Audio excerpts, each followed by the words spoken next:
Ce programme vous est offert par Airtel Money.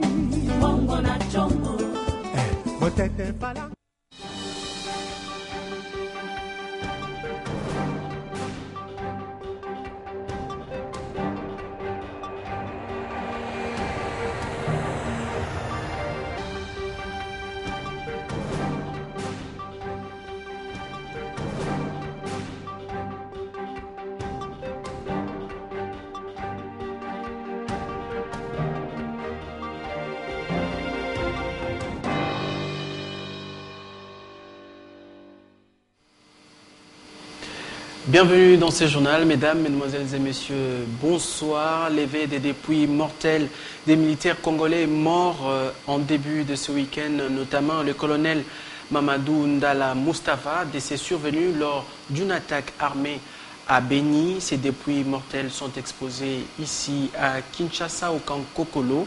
Mais quel était le colonel Mamadou Ndala? Tentative de réponse dans ce portrait que vous est dressé par Ndaye Ilambouchi.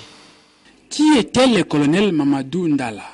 Ce jeune officier de l'armée congolaise a eu un parcours brillant et suivi plusieurs formations militaires à l'intérieur comme à l'extérieur du pays. Mamadou Mustafa Ndala est né le 8 décembre 1978 à Ibambi, en territoire de Wamba, dans la province orientale nord-est, voisine du Nord Kivu. Croyant musulman, ces vaillants soldats laissent une veuve et père de 3 enfants.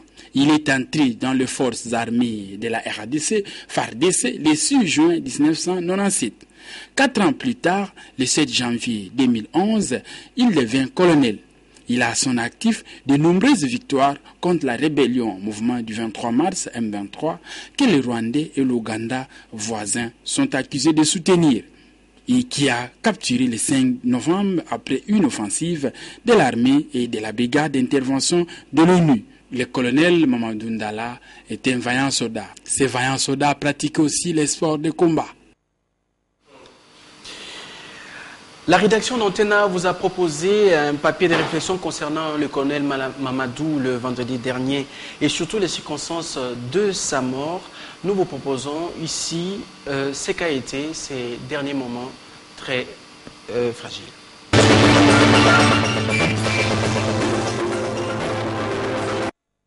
Fini cette saison de marée humaine au centre-ville pendant les fêtes de Noël et de Nouvel An. La vie reprend son cours normal. Mais voilà que les commerçants se plaignent à cause de mauvaises affaires comparées aux années précédentes. Pendant la période de la fête, les ventes en soi étaient très bien passées pour la première période, c'est-à-dire la période de Noël.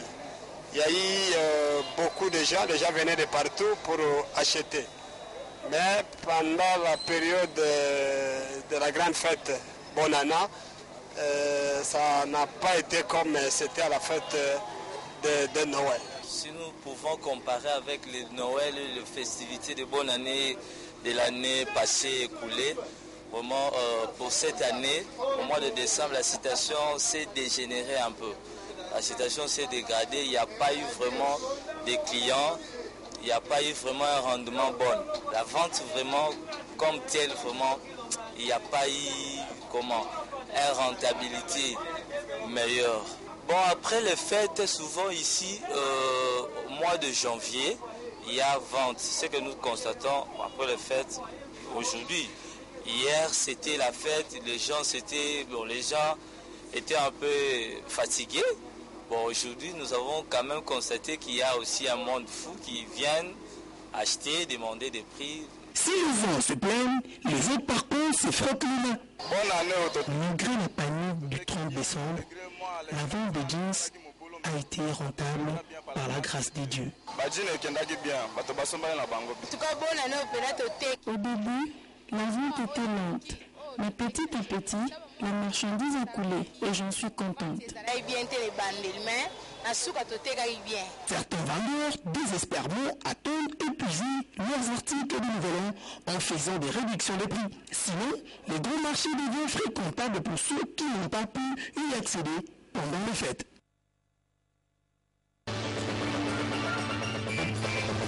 actuellement, vous voyez, vous êtes en train de voir les tirs actuellement sont sur la montagne, donc vers le Niragongo.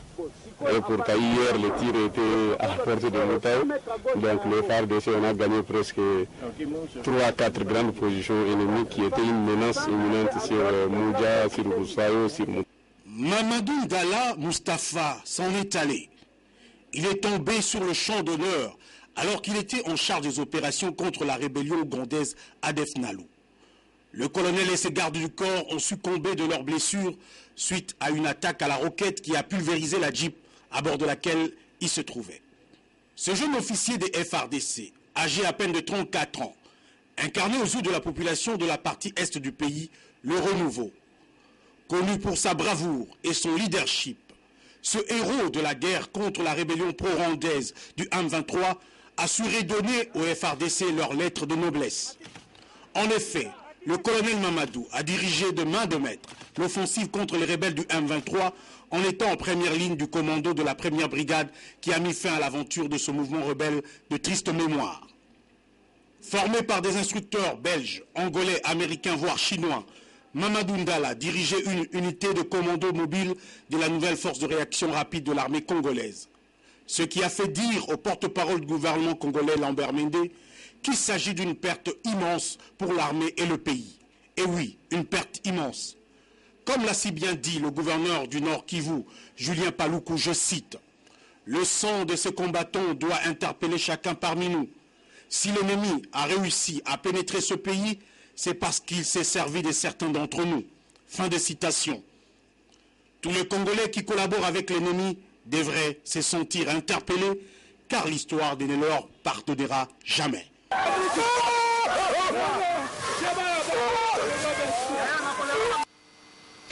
Si la République démocratique du Congo a accédé à sa souveraineté nationale et internationale, c'est entre autres grâce aux efforts de martyrs qui ont payé de leur sang le 4 janvier 1959. 54 ans après leur action, sont restés encore gravés dans la mémoire collective de tout le Congolais. Reportage de José Moussangana.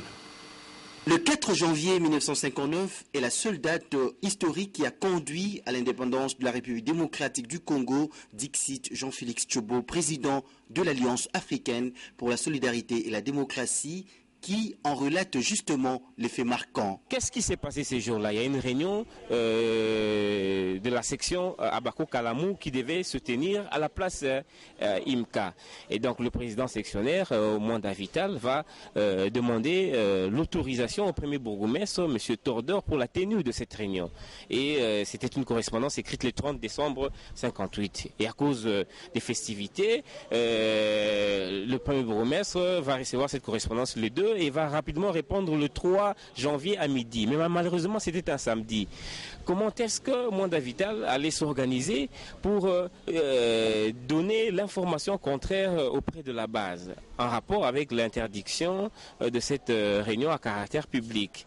Et donc, c'était une gymnastique impossible. Mais dans la soirée de ce samedi, le comité central s'est réuni pour proposer le report de cette réunion au 18 janvier. Le temps pour eux d'écouter en fait un peu le roi le 13 janvier 59. Mais malheureusement, le dimanche, à partir de 11h, les militants ont commencé à affluer vers la place IMCA. Parce que l'information ne leur était pas parvenue. Et à midi 30, c'était déjà un plein impossible. Plus de 4000 hommes à l'intérieur de la cour de l'IMCA. Et à 13h, Mwanda Vital est obligé de parler aux militants pour dire que non, tous devaient en fait regagner leur maison en attendant le 18 janvier. Mais beaucoup ne croyaient pas à cette information et malheureusement pour eux, il y a l'inspecteur des associations, M. Divivier, qui va se présenter sur le lieu à 14h et qui va faire comprendre aux militants que la réunion n'était pas interdite. Comme c'était un Belge, il y a eu une grande confusion et donc Moutamutu Kasavubu était obligé de se présenter lui-même sur le lieu pour pouvoir apaiser les esprits. On va le rechercher et c'est à 15h qu'on va l'emmener à la place IMCA. Il va essayer de calmer les esprits, demander aux militants de rentrer chez eux. Mais malheureusement, les esprits étaient déjà surchauffés. Mais pourquoi ces meetings étaient-ils importants au regard des militants? Et pourquoi? Parce que ces jours-là, il fallait écouter Arthur Pinzi, le bourgmestre de la commune de Kalamou, qui revenait d'une grande réunion syndicale en Belgique. Il fallait écouter Gaston Diomi, le bourgmestre de la commune de Ngiringiri, qui revenait de la grande conférence d'Accra. Et donc, les esprits étaient vraiment surchauffés. Tous attendaient en fait un peu beaucoup de cette rencontre. Et donc, à la sortie, les militants ont commencé à agiter des pierres sur les véhicules des Blancs, sur les véhicules des policiers. Et la situation s'est dégénérée et on va dénombrer une centaine de morts ce jour-là. Et ces événements vont créer une psychose telle au sein de l'opinion belge que le roi était obligé le 13 d'annoncer en fait un peu la préparation de notre pays vers l'accession de l'indépendance, l'organisation de la table ronde et de la date du 30 juin que nous connaissons tous. Cette date commémorative est une occasion pour les autorités congolaises de réfléchir sur le caractère sacro-saint du sang, entendu comme monnaie spirituelle versée pour le mieux-être de toute la République démocratique du Congo à travers son peuple. Foncobel a été le point névralgique des émeutes du 4 janvier 1959. Si aujourd'hui ce quartier est reconnaissable par ses constructions atypiques, le souvenir des 6 anciens résidents, quant à cette journée, n'en reste pas moins indélébile. Willy Kacha, Anne-Marie aussi nous en parle. Nous sommes au quartier Foncobel, actuellement appelé Kimbangu dans la commune de Kalamou. Ici, c'était la résidence des Portugais et des Belges à l'époque coloniale. Ce quartier, qui abritait des magasins portugais, avait été pillé le 4 janvier 1959 à la suite des émeutes parties de l'IMCA. Mathieu Gavena relate le fait.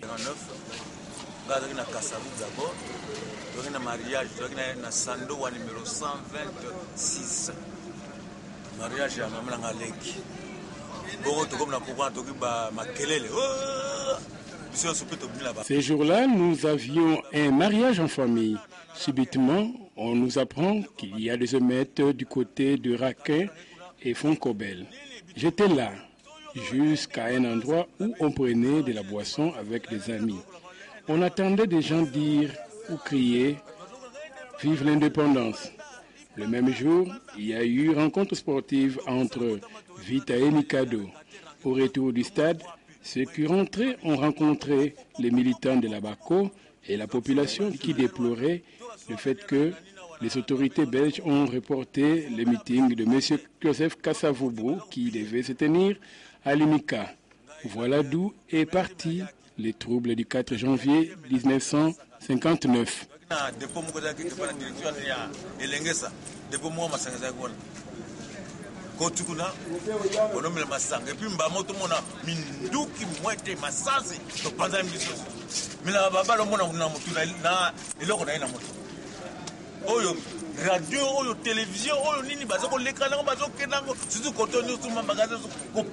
En cette phase de la révolution dite de la modernité, il convient pour le gouvernement de penser à aménager l'un des plus vieux quartiers de Léopoldville, très historique pour la lutte pour l'indépendance.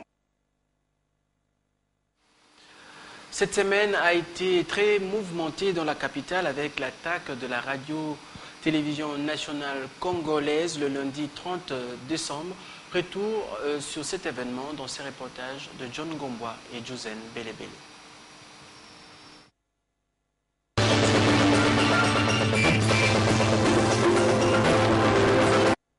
Le bilan officiel des événements malheureux qui se sont passés lundi 30 décembre à Kinshasa, Lubumbashi et Kindu est lourd. 103 morts au total, soit 95 assaillants et 8 éléments de FARDC. Aussi, 8 journalistes de la RTNC ont été blessés.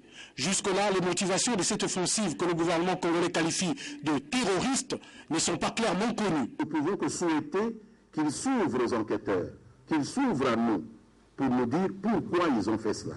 Puisqu'avec ces cris de guerre-là, que j'ai situés entre le Borborique et le Minapépé, on ne sait pas, on ne peut pas savoir ce qu'ils disent, qu'est-ce qu'ils veulent. Venir crier, s'essuyer avec un t-shirt devant l'écran et tout ça, Comment on peut tirer de là une motivation? C'est difficile. Il faut qu'on les fasse parler. Nous allons parler avec eux. Nos experts sont vraiment en train de parler. Il y a de bons psychologues qui sont en train de parler avec eux. Et nous finirons par avoir le fin mot de cette histoire.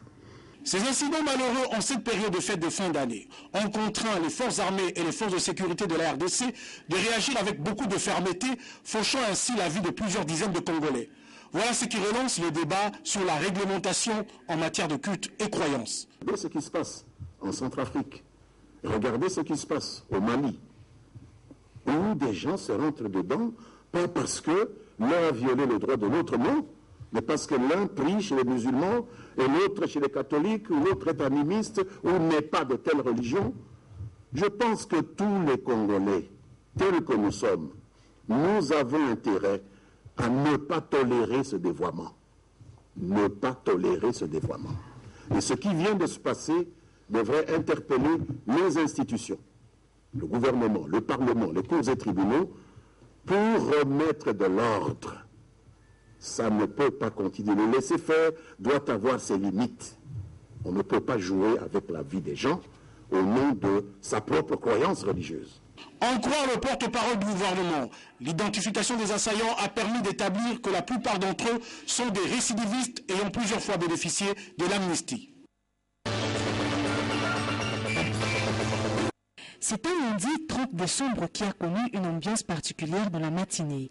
Après le coup de feu entendu aux alentours de la RTNC, l'état-major général des FARDC et l'aéroport international d'Ndjili, c'est en début d'après-midi que le rythme de vie habituel a repris sur les grandes artères de la capitale. Le gouvernement tient à porter à la connaissance du public que notre ville de Kinshasa, sur ces 3 sites, a subi une attaque terroriste par un groupe terroriste non encore identifié, un groupe inconnu, qui s'en est pris aux éléments des forces de sécurité chargés de la protection de ces 3 sites qui sont des sites stratégiques. La réaction des forces armées de la République démocratique du Congo et de nos forces de sécurité en général, par exercice de légitime défense et par devoir de neutralisation d'une agression terroriste, a été prompte et sévère. Les assaillants avaient pour objectif de terroriser la population. Après que les FARDC et les autres services de sécurité se soient saisis de l'affaire, le gouvernement a appelé les Kinois à vaquer librement à leurs occupations. Le gouvernement appelle les populations de Kinshasa, victimes de cette agression terroriste, parce que nous n'avons pas l'impression que les assaillants aient eu un autre objectif, avec un nombre aussi pauvre, avec un armement aussi réduit, de vouloir atteindre un autre objectif que celui de s'aimer la panique et la terreur à la veille des célébrations des fêtes de Nouvel An qui ont toute leur importance dans notre culture.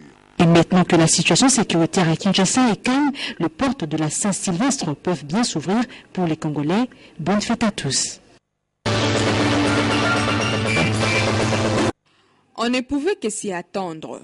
Les embouteillages sont généralement le bienvenu pendant la période de fête à Kinshasa et partout dans la République. C'est mardi, sur les grandes artères et au niveau de certains croisements des avenues, des bouchons ont été créés et ont bloqué la circulation pendant 2 heures. Les chauffeurs des taxis et autres transports en commun ont vite recouru au système de demi-terrain pour les éviter. D'autre part, de nombreux piétons souciés d'atteindre le centre-ville ou leur résidence ont fait la marche à pied communément appelée ligne 11. À tous les arrêts de bus, à savoir Sosimat, Batetela, Royal, 24 novembre et même le Grand Poste, des foules s'y étaient rassemblées. La situation s'est améliorée tard dans l'après-midi après l'intervention de la police spéciale des roulages. Parlons autre chose à présent. Le vice-ministre de la coopération internationale a été primé par la rédaction d'Antenne pour le modèle citoyen exprimé au cours de l'année 2013. Un diplôme de modèle citoyen lui a été décerné à cet effet dans son cabinet ce jeudi 2 janvier. Mais nous avons également présenté les éphémérides pour l'année 2014. Suivez.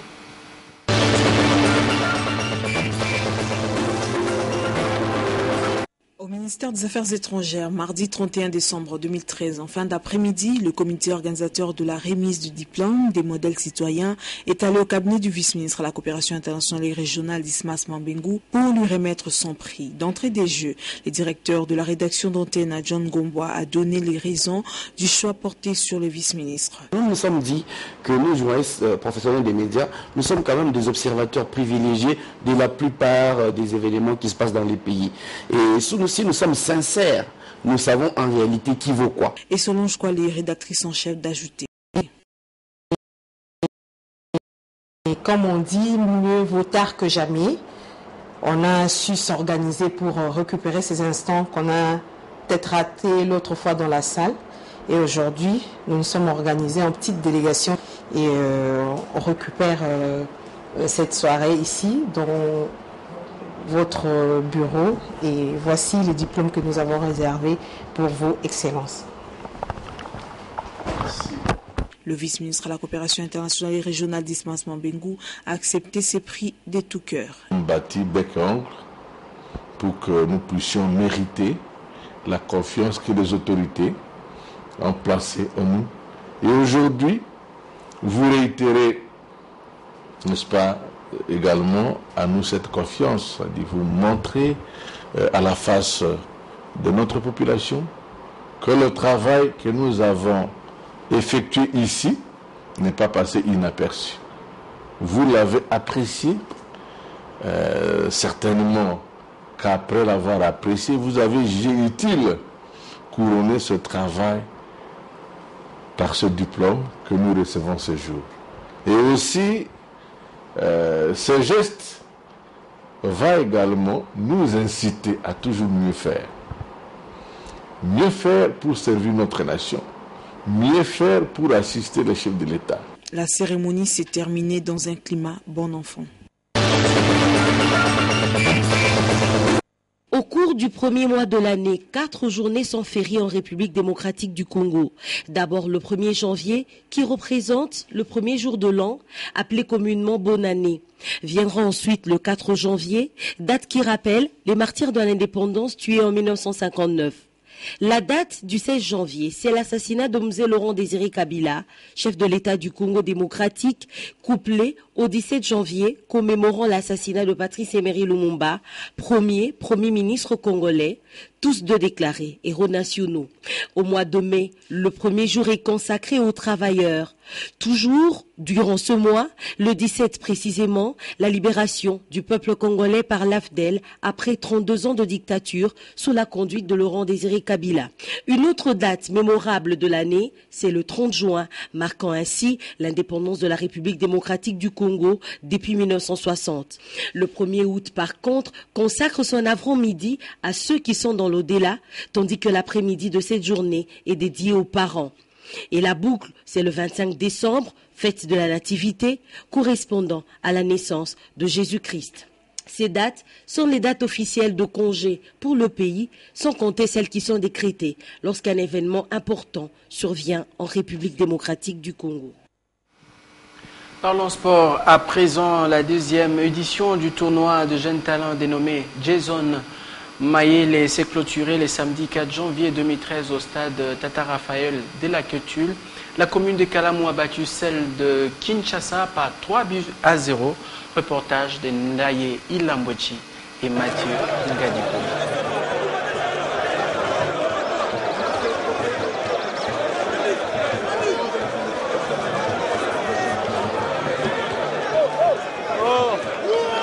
Le trophée de la deuxième édition 2013 du Challenge Jason Mayele a été soulevé par la commune de Kalamou en présence du gouverneur de la ville de Kinshasa, André Kimbutayango, des députés nationaux et sénateurs. Après la 90 minutes, les Banaricains de Kalamou, des blancs et bleus vêtus, ont crucifié la commune de Kinshasa sur la marque de 3-0.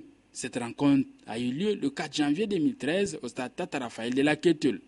Une finale très mouvementée et une ambiance au zénith. Les trophées, enveloppes et brevets ont été décernés aux équipes participantes. Le ministre provincial en charge des sports, Godard Motemona, n'a pas caché ses impressions. Satisfaction, le challenge, le tournoi est arrivé à la fin. L'organisation était impeccable. Vous savez, le sport réunit. Là où il y a le sport, il y a la paix. Là où il y a le sport, il y a l'amour. Le gouverneur de la ville a pris cette initiative pour occuper les jeunes, pour que Kinshasa afin détecte les vrais talents. Et vous êtes sans ignorer que nous avons envoyé, à l'issue de la première édition, nous avons envoyé 4 jeunes en Europe dans des centres de formation pour que demain ces jeunes-là fassent la fierté de notre équipe nationale. La 3e édition du challenge Jason Maïlé est prévue au mois de mars 2014. Au bourgmestre de mettre toutes les batteries en marche pour la belle prestation de leur équipe. Toujours en sport, à l'occasion du 54e anniversaire de la journée de martyrs de l'indépendance, les sportifs congolais l'ont célébré de leur manière. Le plus amoureux de la balle au filet ont reçu la première édition du tournoi volleyball loisir au Chart Club hier samedi 4 janvier à Kinshasa. Les détails dans ce reportage de Ndaye Ilambouchi. Une seule journée a suffi pour la tenue de la première édition du tournoi volley loisir des martyrs de l'indépendance de la RD Congo, célébré chaque le 4 janvier. Les vétérans de la balle au filet des 4 équipes, à savoir le volley club loisir Espoir, Tanganyika, Green Team et volley club loisir Marco Dengaba, se sont rivalisés avec ardeur détermination. Après 3 rencontres de 17 par équipe, le volley club loisir Green Team a marché sur ses adversaires sans pitié et termine en tête de ce tournoi. En 2e position, le volley club loisir Espoir de Christian Matata. La 3e place est occupée par les vétérans de Tanganyika et 4e volley club Marco Dengaba. Les organisateurs sont satisfaits de la réussite de cette première édition du tournoi de volley loisir des martyrs de l'indépendance. Le plaisir est immense parce que c'est un sport que nous aimons bien. C'est vrai que nous, sur le terrain, on réunit pas mal de présidents, donc ça dit que les encadreurs des équipes. Et moi, je ne peux être qu'heureux de réunir tout ce monde autour du ballon. Qu'une première édition, vous remarquerez qu'on l'a organisée très rapidement. La prochaine édition sera beaucoup plus meilleure que cette édition. À ce moment-là, nous allons prévoir primer la meilleure équipe de vétérans ainsi que le meilleur joueur et meilleur passeur. Donc à la 2e édition, on sera beaucoup plus organisé avec des sponsors à notre côté. Surtout pour la santé, nous on est des anciens joueurs, bon, on a de l'âge, voyez-vous. Il y a des jeunes qui jouent avec nous mais qui ne sont pas parfaitement aguerris, mais on a quand même joué, ça a été bon.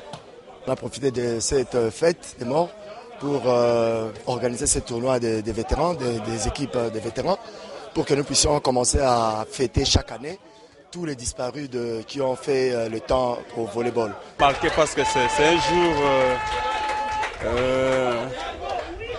qui a marqué les esprits de tous les Congolais, raison pour laquelle nous, au niveau de notre équipe Espoir, nous sommes organisés avec les autres équipes à jouer pour que nous puissions nous souvenir de nos martyrs de l'indépendance.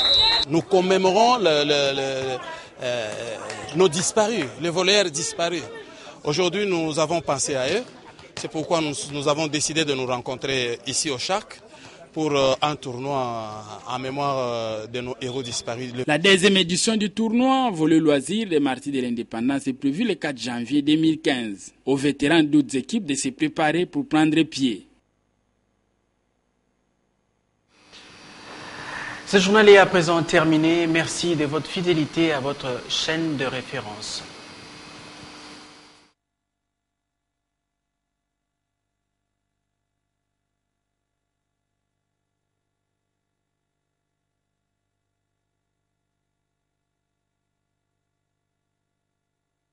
Une seule